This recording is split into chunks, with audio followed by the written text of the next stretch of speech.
내가 혹시 심중에 이르기를 이 민족들이 나보다 많으니 내가 어찌 그를 쫓아낼 수 있으리요 하리라마는 그들을 두려워하지 말고 내 하나님 여호와께서 바로와 온 애굽에 행한 것을 잘 기억하되 내 하나님 여호와께서 너를 인도하여 내실 때에 내가 본 큰 시험과 이적과 기사와 강한 손과 편팔을 기억하라.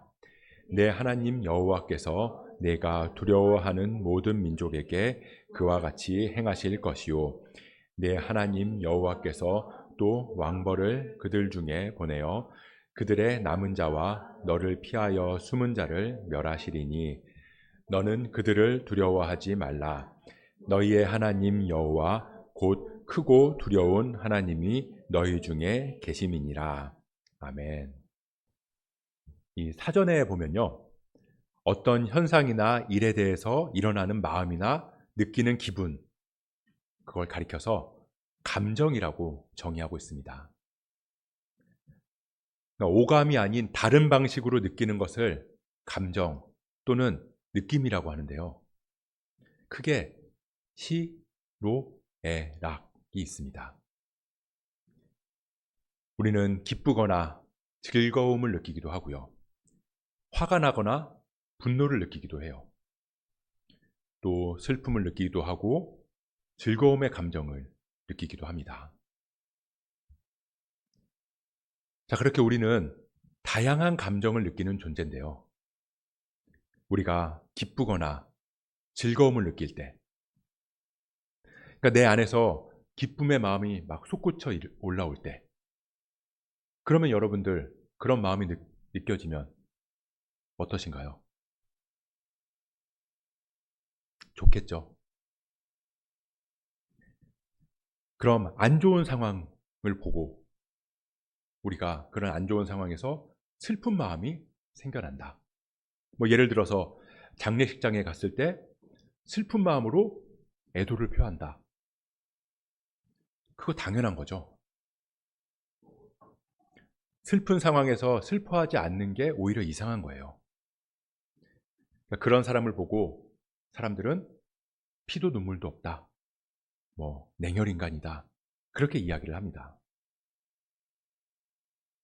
그럼 작은 일에도 즐거워하고 기뻐한다면 어떨까요? 그것도 너무 좋겠죠. 작은 일에도 기뻐하고 즐거워하는 사람을 싫어하는 사람은 아무도 없을 거예요. 그렇다면 마지막으로 누군가 화를 내고 분노하는 걸 보면 어떤가요?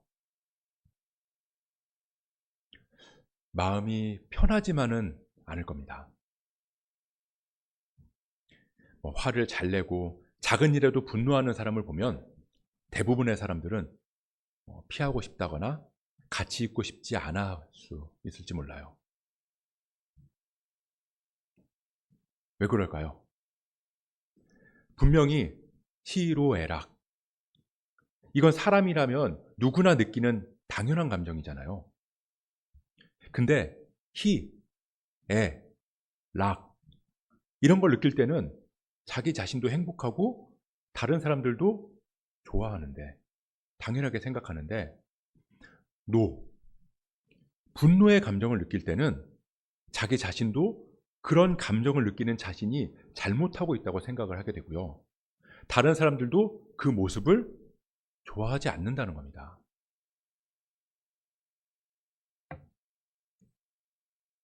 그럼 한번 물어보겠습니다. 분노, 잘못된 감정일까요? 분노는 악한 건가요? 이렇게 물어보니까 왠지 아니라고 해야 될 것 같죠? 심지어 하나님도 분노하실 때가 있으시거든요. 그러니까 여호와께서 분노를 쏟으셨다. 여호와 하나님께서 진노하셨다. 이 구약에 보면 이런 말씀들이 수도 없이 나옵니다. 예수님도 이 성전에서 물건 파는 사람들을 보시면서 그 물건 파는 그 상을 뒤집어 부셨잖아요. 그러면서 니들 지금 성전에서 뭐 하는 거냐고 그렇게 분노하셨어요. 그런데 또 성경에 보면요, 분노하지 말라는 말씀도 나와요. 사도 바울이 사람들을 권면할 때 뭐라고 이야기를 하냐면 분노와 다툼이 없이 해라, 이렇게 말씀한다는 겁니다. 그럼 헷갈리죠. 분노는 좋은 건가 나쁜 건가? 분노는 우리가 느껴도 되는 감정인가 아니면 억누르고 없애야 되는 감정인가?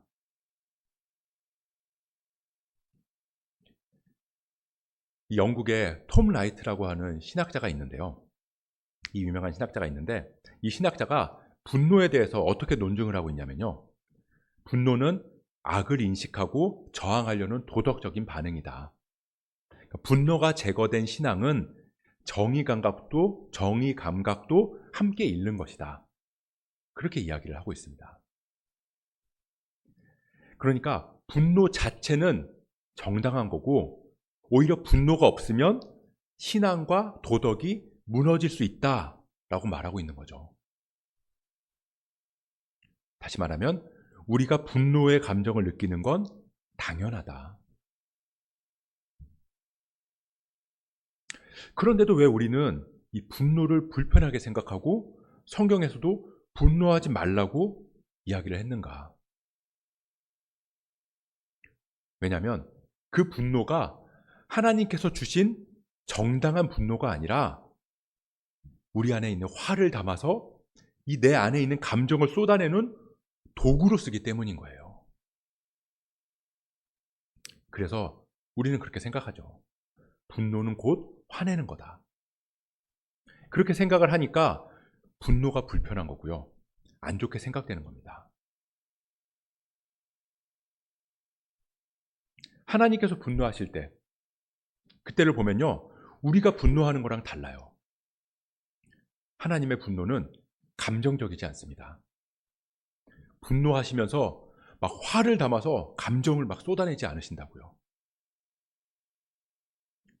톰 라이트가 이야기했듯이 분노는 악을 인식하고 저항하는 반응이다.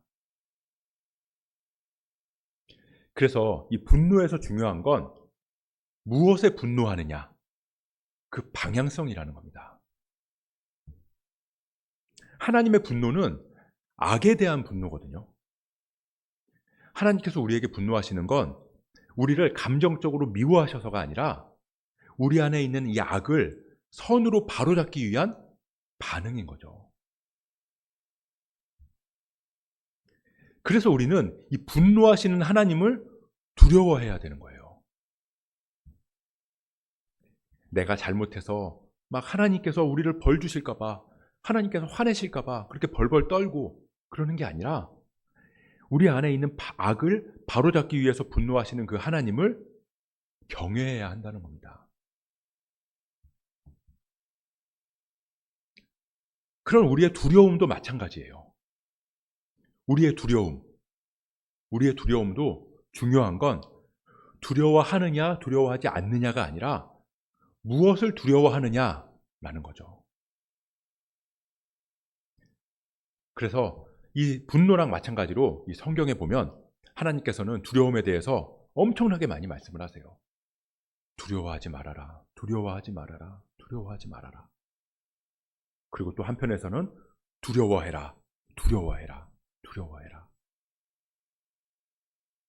그럼 도대체 뭘 두려워하고 뭘 두려워하지 말아야 하는 걸까요?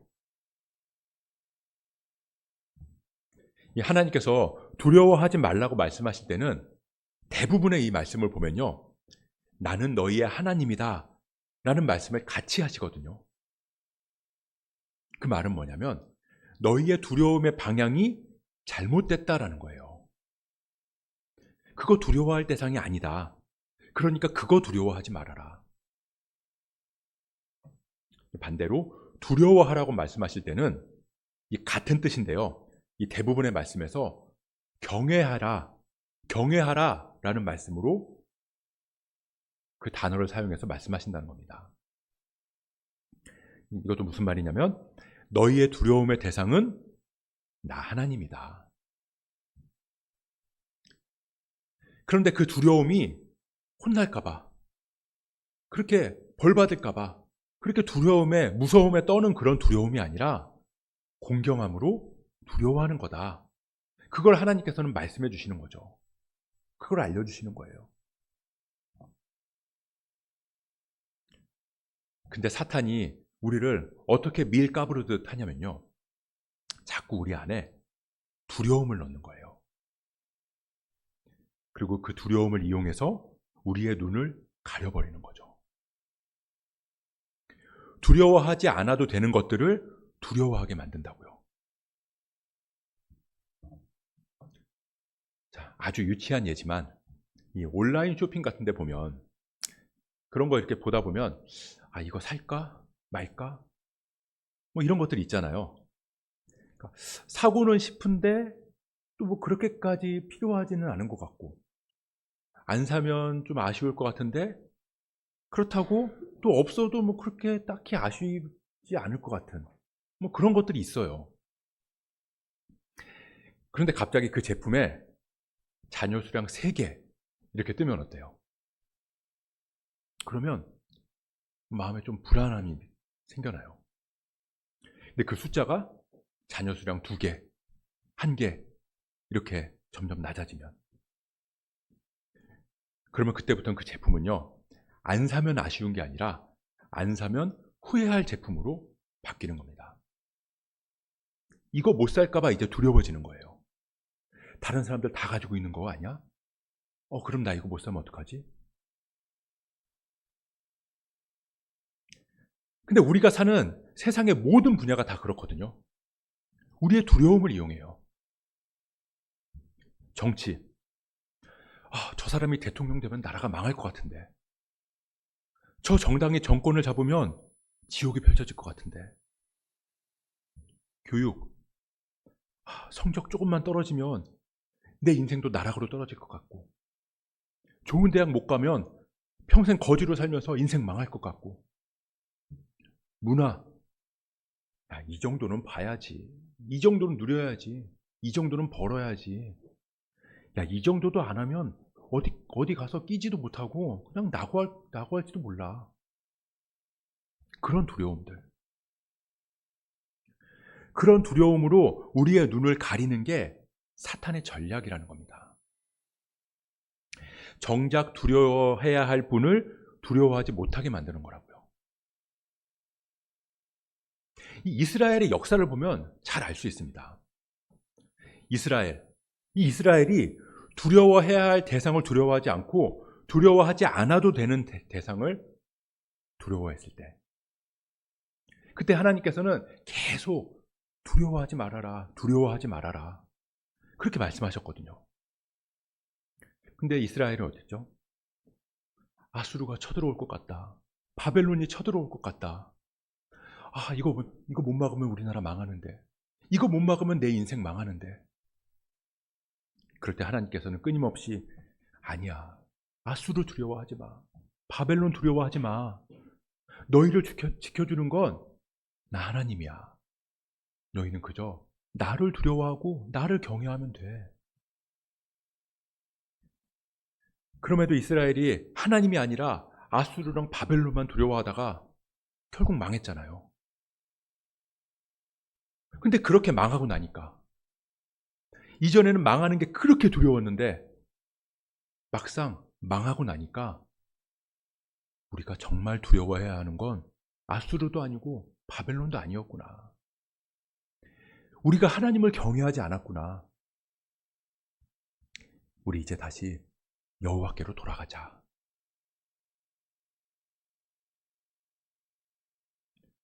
우리는 자꾸 상황이 두려워져요.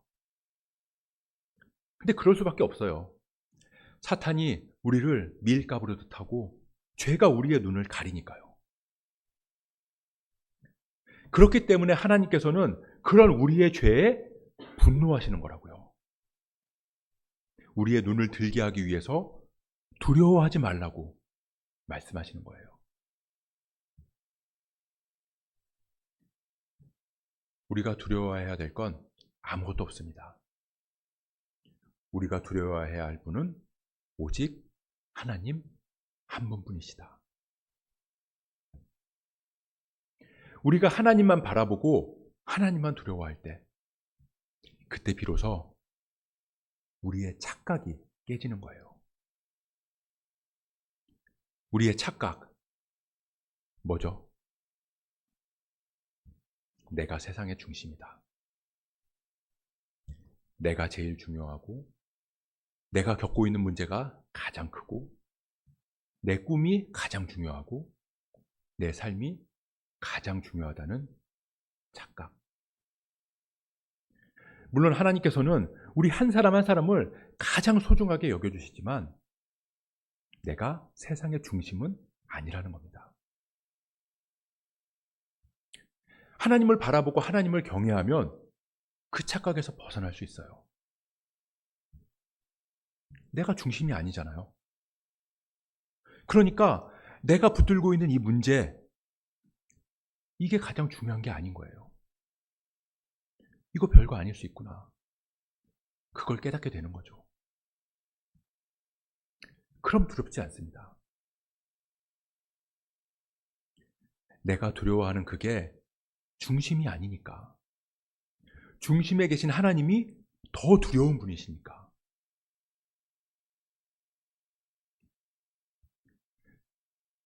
우리 다윗 잘 알죠? 다윗이 골리앗에 맞서서 싸울 때 이스라엘의 모든 군사들이 골리앗을 보고 두려움에 벌벌 떨었어요. 모든 사람이 이 전쟁이 세상의 중심에 있는 거고 그 중심에 골리앗이 서 있는 걸 보면서 두려움에 떨었다고요. 근데 그때 다윗은 세상의 중심에 계신 하나님을 바라봤습니다. 그리고 그 하나님을 두려워했어요. 골리앗이 두려운 게 아니라 하나님을 모독하는 저 골리앗을 그냥 놔뒀다가 하나님이 분노하시는 게 더 두려웠다고요. 하나님께서 저놈이 지금 나 하나님을 모욕하고 있는데 너 왜 분노 안 하고 가만히 있는 거니? 그러실까 봐 더 두려웠다고요. 그러니까 어때요? 더 이상 골리앗이 두려운 게 아니에요. 중심에 계신 더 두려운 분이 계시니까 그깟 골리앗, 그게 다윗의 마음을 움직이지 못했다고요. 우리의 마음을 움직이지 못한다고요.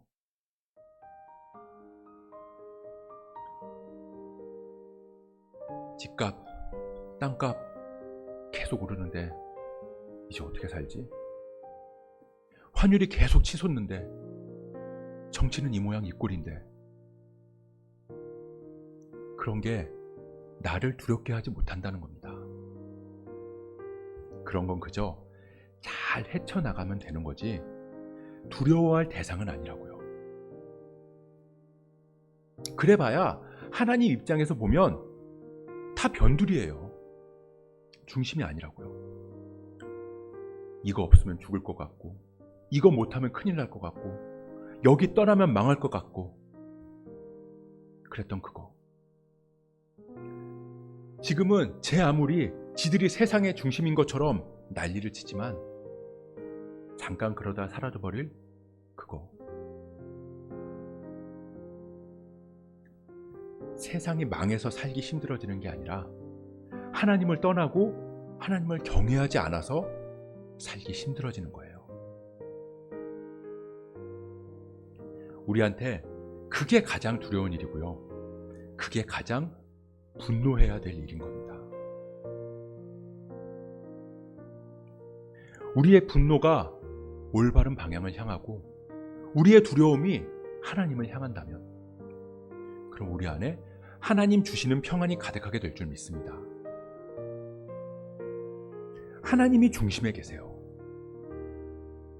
그리고 그 하나님께서 우리와 함께 계십니다. 너는 그들을 두려워하지 말라. 너희의 하나님 여호와 곧 크고 두려운 하나님이 너희 중에 계심이니라. 그렇게 우리가 우리의 문제보다 크신 하나님을 경외하면서 두려움에서 벗어나 참 평안을 누릴 수 있기를 주님의 이름으로 간절히 축복합니다.